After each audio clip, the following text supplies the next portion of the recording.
Hello everyone. Today I will explain how to use Humana Spending Account Card. First, you will need to activate your card.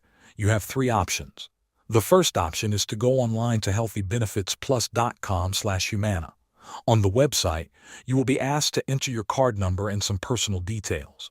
The second option is to use the Healthy Benefits Plus mobile app. Download the app on your phone, sign in or create an account, and follow the steps to activate your card. The third option is to activate by phone.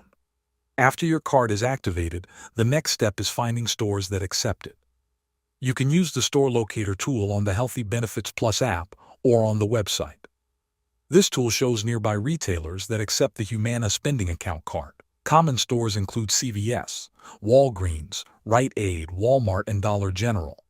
Always check the locator first so you know the store accepts your card.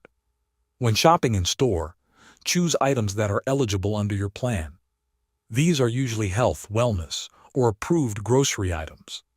At checkout, swipe your Humana Spending Account Card like a regular payment card. The system will automatically apply your available balance to eligible items.